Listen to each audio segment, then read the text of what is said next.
Você já parou pra pensar que tem alguns vídeos que prendem tanto a sua atenção e outros que parecem tão sem vida? O segredo pode estar aqui, nos enquadramentos. Simbora! Eu sou Julia Becker, atriz publicitária, criadora do método Conteúdos Magnéticos, e se você tá assistindo esse vídeo é porque foi atraído pro lado magnético do digital. Simbora! 3, 2, 1, ação!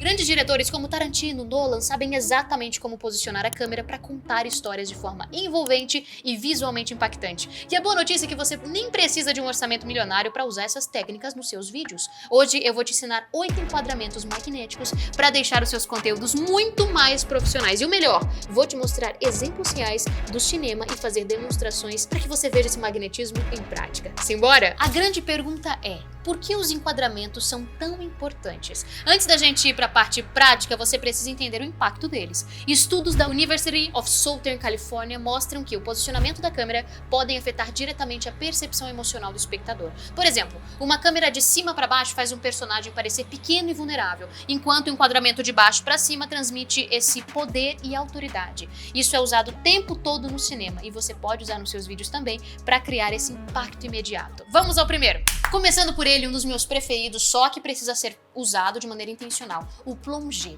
ou câmera visto de cima. Isso traz uma perspectiva de inferioridade ao espectador. Então, o cinema utiliza muito para mostrar essa vulnerabilidade do personagem. E temos um grande exemplo com o filme O Poderoso Chefão, por exemplo. Ele é mostrado desse jeito em um momento de fragilidade e fraqueza, mostrando que o personagem está indeciso, ele é indefeso, por exemplo. E como você consegue aplicar isso nos seus vídeos? Você pode utilizar esse enquadramento para representar a sua audiência em algum momento de vulnerabilidade, de algum problema, de alguma dor, como por exemplo: toda vez que eu sento para escrever um roteiro, eu travo. Toda vez que eu aperto o REC, eu não sei o que falar, começo a gaguejar e não sei me posicionar em frente às câmeras. Consegue entender como a gente se coloca ali no lugar da audiência com esse olhar de vulnerabilidade, de insatisfação, e como a gente consegue trazer essa percepção de maneira visual para o espectador?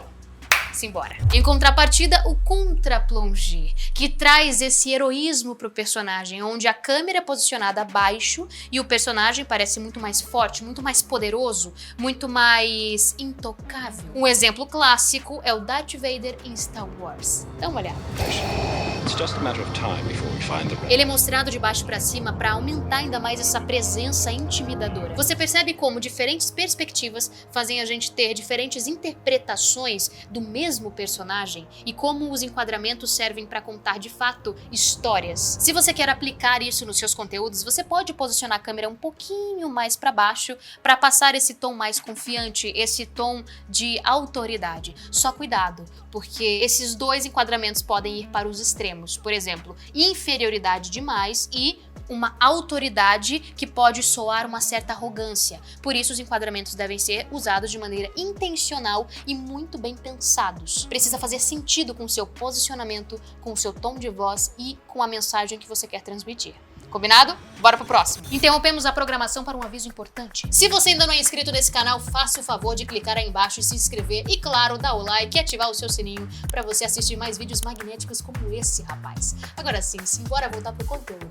E o terceiro enquadramento, que é o plano aberto. Ele serve para contextualizar o personagem naquele ambiente, vai situando e criando essa sensação de espaço. E você pode usar de maneira intencional os extremos. Ou o personagem em um ambiente extremamente vazio, mostrando essa solidão, mostrando essa sensibilidade daquele personagem. Ou, em contrapartida, utilizar o personagem em um ambiente extremamente lotado, representando aquele caos, como se ele fosse mais um, também estivesse perdido. Um excelente exemplo é o filme O Regresso. Dá uma olhada. Eles usam isso para destacar a vastidão e a solidão da paisagem. Se você grava vlogs ou vídeos educativos, use esse enquadramento no início para contextualizar onde você está. Isso ajuda a situar o espectador e tornar o seu conteúdo ainda mais imersivo. Quarto enquadramento, plano detalhe. É quando a câmera dá ênfase a algum objeto ou personagem ou parte do personagem. Quando quer trazer mais emoção, por exemplo, a câmera pode focar nos olhos marejados daquele personagem e aumentar ainda mais essa emoção. Em contrapartida, mostrar uma tensão. Por exemplo, se o personagem se mostra inquieto, você pode pegar um plano detalhe dos dedos inquietos. Esses pequenos detalhes refletem muito sobre a personalidade do personagem e o comportamento dele. Você pode utilizar também para revelar uma data, por exemplo, pegar um plano detalhe de algum de algum caderno, alguma coisa escrita, revelar alguma mensagem. Um exemplo disso é o Kill Bill, onde Tarantino foca nos olhos da noiva antes de uma luta, aumentando ainda mais essa expectativa do público. Se você quer dar ênfase em um produto ou um ponto-chave do seu vídeo, use o plano detalhe para direcionar o olhar do espectador exatamente para onde você quer. E nosso último enquadramento, o plano americano. Ele é muito interessante, tem uma história muito intrigante. Ele é um enquadramento que mostra o sujeito dos joelhos para cima. O nome deriva dos filmes de faroeste americano, onde esse plano era amplamente utilizado para enquadrar os pistoleiros e destacar as suas armas. A origem do termo está ligada à necessidade de mostrar os coldres dos cowboys sem enquadrar a parte inferior do corpo, facilitando então a visualização das suas armas, das expressões faciais e do personagem. Um exemplo do cinema é o filme Por um Punhado de Dólares, de 1964.